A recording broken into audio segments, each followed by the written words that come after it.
Sophie fixait l'écran de son ordinateur, les doigts figés sur le clavier. Quand le message apparut, j'ai tout vu. Ta mère doit savoir. Son cœur s'emballa. Un froid glacial l'envahit. Et elle sut que sa vie venait de basculer irrémédiablement. Comment avait-elle pu être si imprudente? À Paris, dans le quartier animé du Marais, Sophie Moreau, avocate de 28 ans dans un cabinet prestigieux, menait une existence en apparence parfaite. Issue d'une famille catholique conservatrice de la banlieue lyonnaise, elle avait gravi les échelons avec détermination, sacrifiant souvent ses désirs personnels pour répondre aux attentes de ses parents. Son père, un médecin retraité, et sa mère, une enseignante pieuse, voyaient en elle l'incarnation de leurs valeurs, travail acharné, mariage traditionnel, et une vie sans scandale. Mais sous cette façade, Sophie luttait contre un secret qui la rongeait depuis l'adolescence, son attirance pour les femmes. C'était il y a 6 mois que tout avait commencé. Lors d'une exposition d'art contemporain à la Galerie Lafayette, Sophie avait croisé le regard d'Emma Laurent, une artiste peintre de 32 ans, connue pour ses toiles abstraites explorant les thèmes de l'identité et de la liberté. Emma, avec ses cheveux noirs coupés courts, son tatouage discret sur l'avant-bras représentant un oiseau en vol, et son sourire franc, dégageait une assurance qui fascinait Sophie. Elles avaient discuté pendant des heures, passant des commentaires sur les œuvres à des confidences plus personnelles. Emma, ouvertement lesbienne, avait grandi dans un milieu bohème à Montmartre, où l'expression de soi était encouragée. Elle avait rompu avec une partenaire précédente après des années de relations toxiques, et cherchait maintenant une connexion authentique. Leur première rencontre s'était transformée en un café improvisé, puisant des promenades le long de la Seine. Sophie se sentait vivante pour la première fois. Comme si Emma illuminait les recoins sombres de son âme. Mais elle gardait tout cela caché. À ses amis et collègues, elle prétextait des rendez-vous professionnels, à sa famille. Lors des appels hebdomadaires, elle évoquait une routine monotone. La culpabilité la tenaillait, comment pouvait-elle trahir les principes inculqués par ses parents? L'Église, qu'elle fréquentait encore par obligation, condamnait de telles relations. Pourtant, avec Emma, elle découvrait une joie qu'elle n'avait jamais connue. Les semaines passèrent, et leur lien se approfondit. Emma invita Sophie à son atelier, un loft lumineux rempli de toiles inachevées et de pinceaux épars. Là, pour la première fois, elles s'embrassèrent. Ce fut un moment de pure vulnérabilité, où Sophie lâcha prise sur ses peurs.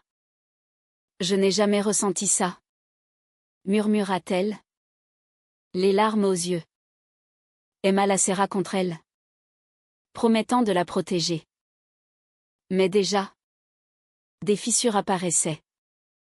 Sophie refusait d'afficher leur relation publiquement, craignant les regards indiscrets. Emma, patiente au début, commençait à ressentir une frustration grandissante. « Pourquoi as-tu honte de nous ?» demanda-t-elle un soir. Après une dispute mineure. Sophie expliqua ses craintes, la réaction de sa famille. La possible perte de clients au cabinet. Les murmures dans les cercles sociaux. Paris, malgré son ouverture, n'était pas exempte de préjugés. Des amis communs d'Emma avaient partagé des histoires d'homophobie subtile, de discrimination au travail. Sophie, ambitieuse, visait une promotion, révéler son orientation pourrait tout compromettre. Emma argumenta que vivre dans le mensonge était plus destructeur. Mais Sophie insista, « Donne-moi du temps. » Un jour, lors d'un déjeuner avec sa sœur aînée, Claire, Sophie commit une erreur. Claire, mariée et mère de 2 enfants, incarnait le modèle familial idéal. Elle discutait de la vie sentimentale de Sophie quand celle-ci reçut un message d'Emma. « Je t'aime ? Reviens vite. » Claire vit l'écran par inadvertance et haussa un sourcil. « Qui est-ce ? Un nouveau copain ?» Sophie rougit. Balbutia une excuse. Mais le doute était semé. Ce soir-là, elle confia à Emma son angoisse. Et elles décidèrent de être plus discrètes. Pourtant, l'amour grandissait. Elles passèrent un week-end à la campagne, dans une petite maison louée en Normandie. Là, loin des regards, Sophie se sentit libre. Elles marchèrent sur la plage, main dans la main, parlèrent de rêves futurs. Emma rêvait d'une exposition à New York, Sophie, d'une vie où elle pourrait être elle-même.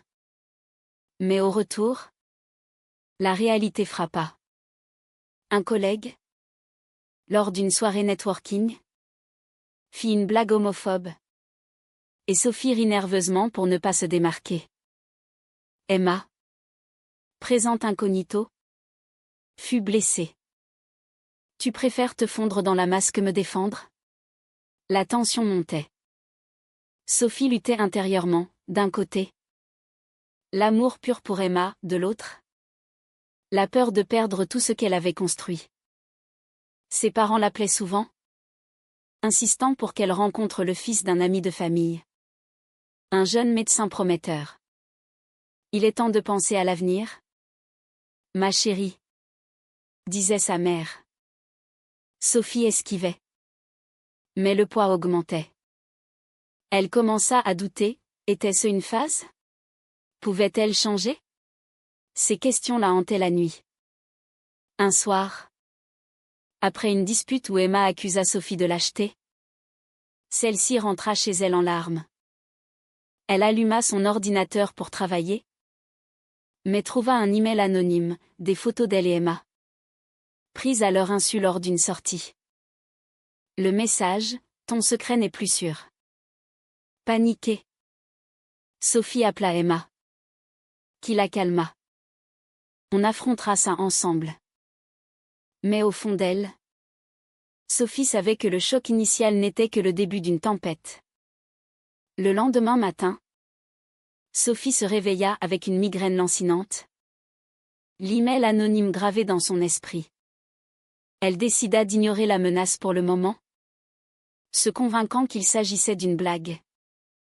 Mais au bureau, son concentration était éparse, elle rata une réunion importante, attirant les reproches de son patron. Emma, de son côté, préparait une nouvelle toile, inspirée par leur relation des couleurs vives entremêlées de teintes sombres, symbolisant l'amour et le conflit. Elles se retrouvèrent le soir dans un petit bistrot du quartier latin. Emma, sentant la détresse de Sophie, proposa une solution, « Et si on en parlait à tes amis proches d'abord ? Pour tester les eaux. » Sophie hésita, mais accepta. Elle choisit de confier son secret à sa meilleure amie, Marie, une collègue avocate libérale. Lors d'un déjeuner, Sophie balbutia, « Je suis avec quelqu'un. Une femme. » Marie, surprise mais supportive, l'embrassa. « Je suis heureuse pour toi. L'amour. C'est l'amour. » Ce soutien inattendu soulagea Sophie. Mais elle savait que sa famille serait un mur bien plus haut. Pendant ce temps, la menace anonyme se concrétisa. Sophie reçut un appel de sa sœur Claire, « J'ai reçu des photos étranges par mail. » « C'est toi avec une femme ? Qu'est-ce que ça veut dire ? » Le cœur de Sophie s'arrêta. Claire, choquée, exigea des explications. Sophie nia d'abord, prétextant une amie proche. Mais Claire insista, « Ne me mens pas. Maman et papa doivent savoir. » Sophie raccrocha, tremblante, et courut chez Emma. « Ma sœur sait. Tout va s'effondrer. Emma la serra dans ses bras. Mais une dispute éclata. C'est l'occasion de dire la vérité, cria Emma. Sophie répliqua, tu ne comprends pas. Ma famille me renierait. Emma, blessée par le manque de confiance, rappela son propre coming out, à 20 ans. Elle avait affronté le rejet de certains amis, mais avait gagné en liberté. Vivre caché, c'est mourir un peu chaque jour. Sophie, déchirée, rentra chez elle seule. Les jours suivants furent un tourbillon de mensonges. Sophie appela Claire pour la supplier de se taire, promettant que c'était une phase passagère. Claire, influencée par les valeurs familiales, accepta temporairement. Mais avec une condition, rencontre ce médecin que maman t'a recommandé. Prouve que tu es normale. Sophie, désespérée, accepta un rendez-vous arrangé avec Antoine, un homme charmant mais qui ne l'attirait pas. Le dîner fut une torture, elle pensait constamment à Emma. Emma, sentant la distance, confronta Sophie. Tu vas vraiment à ce rendez-vous? Sophie avoua, expliquant que c'était pour apaiser sa famille. Emma explosa, tu me trahis pour eux. Elles se disputèrent violemment, Emma accusant Sophie de cowardice, Sophie reprochant à Emma son intransigeance. Tu veux que je perde tout, hurla Sophie. Emma partit en claquant la porte, laissant Sophie en pleurs. Seule, Sophie réfléchit à ses choix. Était-ce l'amour ou la sécurité? Elle contacta un thérapeute spécialisé en questions d'identité, recommandé par Marie. Lors de la première session, elle déversa ses peurs, l'éducation religieuse, la pression sociale, la crainte de l'isolement. Le thérapeute l'encouragea à explorer ses sentiments sans jugement. Cela planta une graine de doute sur ses convictions passées. Mais la pression familiale s'intensifia. Sa mère, suspicieuse après un appel de Claire, invita Sophie à Lyon pour le week-end. On doit parler de ton avenir. Sophie accepta, laissant Emma sans nouvelles. À Lyon, l'atmosphère était tendue. Autour de la table familiale, on évoqua le mariage, les enfants. Son père lança, les temps changent. Mais les valeurs restent. L'homosexualité, c'est contre nature. Sophie se tut, le cœur brisé. De retour à Paris, elle trouva Emma distante. Elles tentèrent de se réconcilier, passant une soirée intime à cuisiner ensemble. Mais un appel de Claire interrompit, j'ai parlé à maman. Elle est inquiète. Sophie paniqua. Et Emma, exaspérée, posa un ultimatum, choisis, nous ou le mensonge. Sophie, terrifiée, choisit le silence. Emma partit, larmes aux yeux. Je t'aime. Mais je ne peux pas vivre comme ça. Sophie se retrouva seule, confrontée à son reflet dans le miroir. Avait-elle fait le bon choix? La douleur de la perte d'Emma la rongeait, mais la peur de la famille l'emportait encore. Elle décida de plonger dans le travail, ignorant les appels d'Emma. Pourtant, des souvenirs affluaient, leurs rires, leurs confidences. La société française, progressiste sur papier avec le mariage pour tous, cachait encore des poches de conservatisme, surtout dans les familles traditionnelles. Un mois passa. Sophie rencontra Antoine plusieurs fois, sous pression familiale. Il était gentil, mais vide pour elle. Lors d'un dîner, il l'embrassa, elle recula, dégoûtée d'elle-même. Rentrée chez elle, elle trouva un message d'Emma, j'ai une exposition. Viens si tu veux. Sophie hésita. Mais y alla. Voir Emma rayonnante, entourée d'amis ouverts, raviva sa jalousie et son regret. À l'exposition, Sophie observa Emma de loin, le cœur serré. Emma, en pleine conversation avec des admirateurs, semblait avoir tourné la page. Quand leurs regards se croisèrent, Emma s'approcha. Froide, qu'est-ce que tu fais ici? Sophie balbutia, je voulais te voir. Elles parlèrent dans un coin. Emma avouant sa douleur, tu m'as brisé en choisissant le mensonge. Sophie pleura, expliquant ses peurs. Mais Emma répliqua, les peurs ne justifient pas la trahison. Cette rencontre raviva le conflit intérieur de Sophie. Elle rentra chez elle, tourmentée. Au travail, une affaire impliquant une discrimination homophobe la toucha personnellement, une employée licenciée pour son orientation. Défendre cette cliente devint une catharsis, Sophie gagna le procès, boostant sa confiance. Mais chez elle, la solitude pesait. Sa famille, ignorant tout, continuait à pousser pour Antoine. Lors d'un appel, sa mère dit, il est parfait pour toi. Pense à nous, à tes futurs enfants. Sophie craqua intérieurement, mais acquiesça. Elle accepta une invitation chez Antoine, mais annula au dernier moment, prétextant du travail. Au lieu de cela, elle contacta Emma, qui accepta un café prudent. Lors de leur rencontre, l'étincelle renaquit.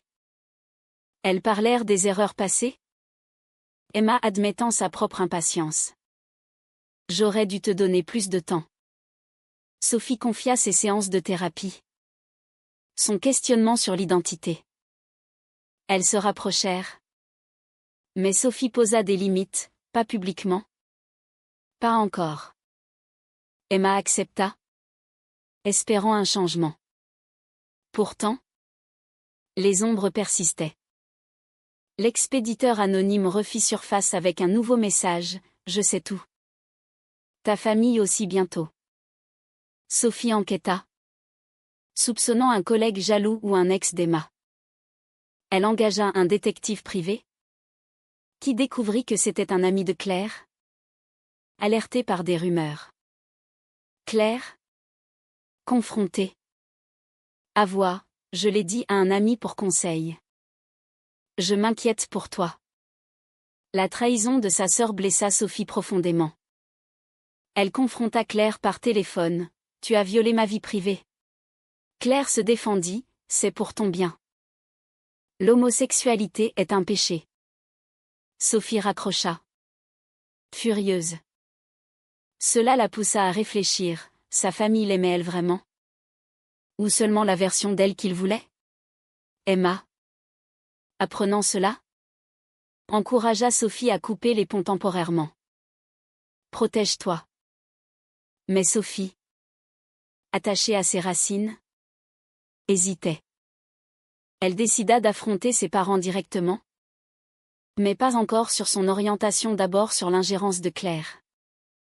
Lors d'un voyage à Lyon, Sophie explosa lors du dîner familial, Claire a fouillé dans ma vie. Les parents, choqués, prirent le parti de Claire, voyant Sophie comme instable. Tu es stressée par le travail? Ma chérie. Repose-toi. Sophie rentra à Paris défaite, réalisant la profondeur du déni familial. La relation avec Emma s'intensifia en secret. Elles passèrent des nuits ensemble, explorant leurs émotions. Mais la société pesait, lors d'une manifestation pour les droits LGBT. Emma invita Sophie, qui refusa par peur d'être vue. Emma y alla seule, rentrant inspirée. J'ai besoin de quelqu'un qui marche à mes côtés. Le point de rupture approcha. Antoine, sentant le désintérêt de Sophie, rompit. Sa mère, Furieuse. À plat, que as-tu fait? Sophie. Excédée. Lâcha, je n'aime pas les hommes. Un silence suivit. Puis des pleurs. Comment peux-tu nous faire ça? Cria sa mère. Le père prit le téléphone, c'est une phase. Viens à la maison. On priera. Sophie refusa. Coupant l'appel. Elle courut chez Emma. En larmes, ils savent. Emma la consola. Mais la joie était mitigée. C'est le début de la liberté. Les jours suivants furent chaotiques, appels incessants de la famille. Messages culpabilisants. Claire envoya, tu détruis notre famille. Sophie. Soutenue par Emma et Marie. Tint bon. Elle prit un congé au travail, se concentrant sur sa santé mentale. Le thérapeute l'aida à déconstruire les croyances internalisées. Elle commença à lire des témoignages de coming out, réalisant qu'elle n'était pas seule. Mais un twist survint, Emma reçut une offre pour une résidence artistique à Berlin. C'est une opportunité énorme. Mais je ne partirai pas sans toi. Sophie. Terrifiée par le changement. Hésita. Partir signifierait abandonner sa carrière? Sa vie parisienne. Rester signifierait peut-être perdre Emma. La tension culmina lors d'une dispute, tu me demandes de tout quitter, accusa Sophie. Emma répliqua, non. De choisir la vie que tu veux. Sophie. Déchirée. Choisit de réfléchir seule. Seule dans son appartement. Sophie pesa ses options. D'un côté, la sécurité familière de Paris, avec un travail stable et une famille qu'elle espérait reconquérir, de l'autre, une vie authentique avec Emma, mais incertaine. La proposition de Berlin la forçait à confronter ses peurs les plus profondes, l'abandon, l'échec. Elle appela son thérapeute en urgence. Est-ce que je suis prête? Le thérapeute répondit, la question est, voulez-vous l'être? Cela la fit réfléchir au sacrifice déjà fait. Elle avait perdu la confiance de sa famille, risqué sa réputation. Pourquoi? Pour une demi-vie? Emma, patiente mais ferme, attendit une réponse. Elles passèrent une soirée calme, évitant le sujet.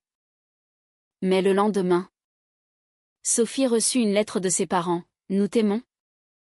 Mais nous ne pouvons accepter cela. Viens nous voir pour discuter. Sophie décida d'y aller. Seule. Pour une confrontation finale. À Lyon. L'atmosphère était lourde. Assis dans le salon familial, orné de croix et de photos de mariage, ses parents l'attendaient. Son père, stoïque. Comment ça, l'Église nous guide? Ce que tu fais est contre Dieu. Sa mère pleura, pense à ton âme. À nous. Claire, présente, ajouta, tu peux changer. Il y a des thérapies. Sophie, tremblante, répliqua, je n'ai pas choisi ça. C'est qui je suis. Une dispute éclata, accusation de selfishness, de ruiner la réputation familiale. Sophie cria, votre amour est conditionnel. Elle partit en claquant la porte, le cœur en miettes. De retour à Paris, elle trouva Emma emballant ses affaires. Je pars pour Berlin. Avec ou sans toi? Sophie, réalisant la perte imminente, pleura, ne me laisse pas. Emma, larmes aux yeux, répondit, je t'ai déjà trop attendu. Dans un moment de désespoir, Sophie promit, je viens avec toi. Mais était-ce sincère? Les préparatifs furent frénétiques. Sophie démissionna de son poste, vendant son appartement. Ses collègues, surpris, la soutinrent majoritairement. Marie organisa une fête d'adieu, où Sophie se sentit libérée. Mais un appel de sa mère la fit douter, ne fais pas ça. Reviens. Sophie raccrocha. Mais le doute s'insinua. À Berlin, la nouvelle vie commença. Emma s'épanouit dans sa résidence, exposant ses toiles. Sophie, cherchant du travail comme avocate internationale, luttait avec la langue et l'adaptation. La ville, vibrante et inclusive, offrait une communauté LGBT accueillante. Elles assistèrent à des événements, main dans la main, sans peur. Sophie se sentit grandir, mais la nostalgie pour la France la rongeait. Pourtant, des fissures apparurent. Sophie regrettait sa famille, Emma, impatiente, la poussait à couper définitivement. Ils t'ont rejeté. Sophie défendit, ce sont mes parents. Une dispute éclata, Emma accusa Sophie de regret. Sophie reprocha à Emma son égoïsme. Tu m'as forcé à choisir. Emma, blessée, partit pour une retraite artistique seule. Sophie, isolée à Berlin, confronta sa solitude. Elle contacta Claire en secret, espérant une réconciliation. Claire, adoucie, avoua, maman pleure tous les jours. Sophie pleura aussi, réalisant le prix de sa liberté.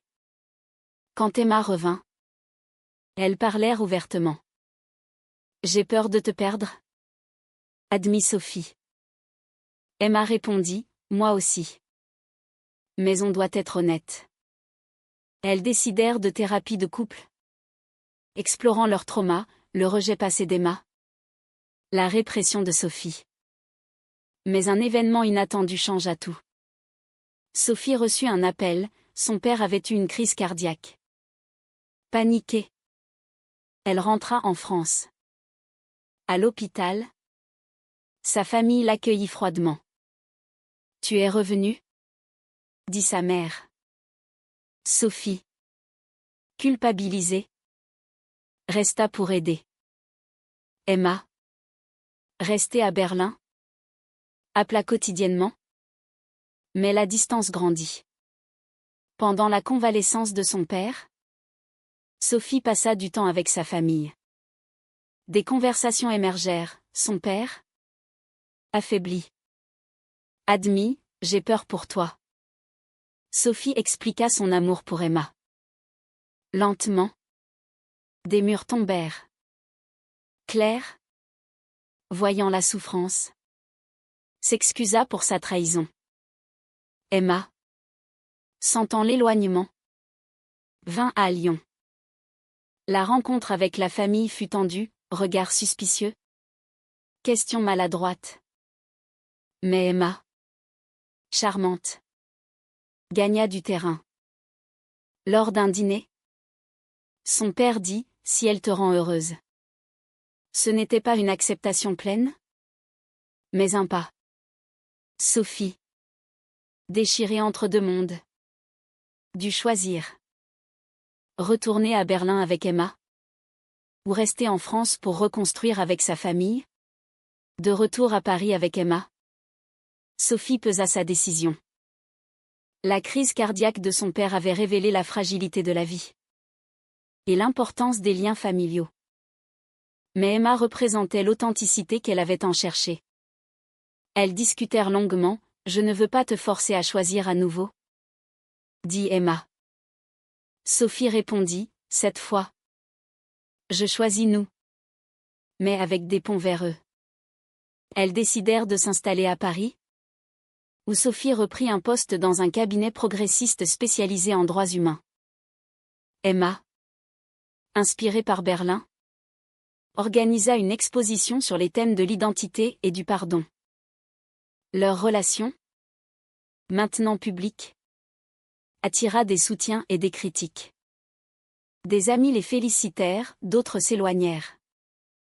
Au travail, Sophie défendit des cas similaires aux siens, trouvant un sens dans sa lutte. La famille évolua lentement. Lors de visites, des conversations honnêtes émergèrent. Sa mère, influencée par des lectures sur l'acceptation, admit, j'ai eu tort de juger. Son père, récupérant, posa des questions sur Emma. Claire, regrettant sa trahison, devint une alliée inattendue, invitant le couple à des dîners familiaux. Ce n'était pas parfait, des tensions persistaient. Des silences gênants, mais c'était un progrès. Sophie, transformée, réfléchit aux dommages, la douleur infligée à Emma par ses hésitations. Le fossé avec sa famille qu'elle avait creusé puis comblé. Elle réalisa que les choix n'étaient pas binaires, la vie était un équilibre précaire entre amour et loyauté. Un an plus tard, lors d'un anniversaire, Emma offrit à Sophie une toile, 2 oiseaux volant ensemble, symbolisant leur liberté. Sophie, émue, murmura, « Merci d'avoir attendu ». Elles planifièrent un mariage civil, invitant la famille. La cérémonie, simple et émouvante, marqua une renaissance. Les parents assistèrent, maladroits mais présents. Claire prononça un toast, à l'amour, sous toutes ses formes. Pourtant, des cicatrices restaient. Sophie luttait parfois avec des doutes internes, des échos de son éducation. Emma, patiente, la soutenait. Elles engagèrent dans des associations LGBT, aidant d'autres à naviguer ces eaux troubles. Sophie écrivit un article anonyme sur son parcours, inspirant des lecteurs.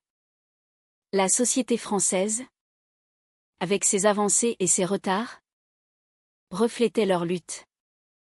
Des lois protégeaient, mais les préjugés persistaient dans les cœurs. Sophie se demanda si le vrai changement venait de l'intérieur. Des confrontations personnelles. Au final, leur histoire était une tapisserie de douleur et de guérison. Sophie avait payé cher, des amitiés perdues, une carrière réorientée, une famille ébranlée. Mais elle avait gagné l'authenticité. Emma, de son côté, avait appris la compassion, évitant l'ultimatum futur. Était-il juste de prioriser l'amour personnel au détriment des liens familiaux traditionnels?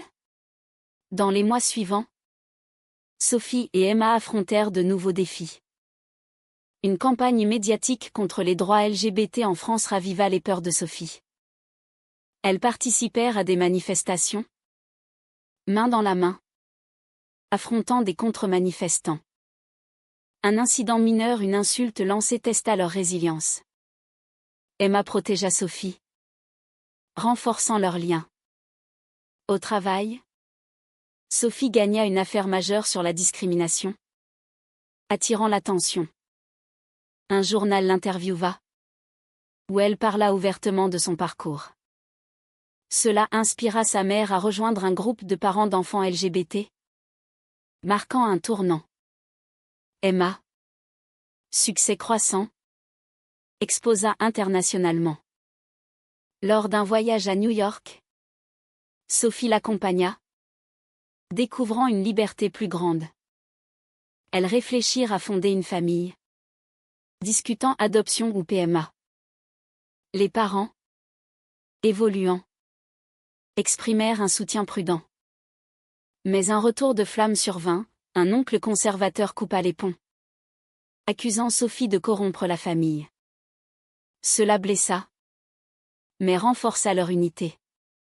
Sophie réalisa que certains liens étaient toxiques, et qu'en les perdant, elle gagnait la paix. Leur amour, forgé dans le feu, devint un exemple pour d'autres. Elles mentorèrent de jeunes lesbiennes, partageant les leçons, la patience, le courage, le prix de l'authenticité. Au crépuscule d'une soirée parisienne, assise sur un banc face à la tour Eiffel. Sophie dit, tout valait la peine. Emma sourit, oui. Pour nous. Était-il juste de prioriser l'amour personnel au détriment des liens familiaux traditionnels ?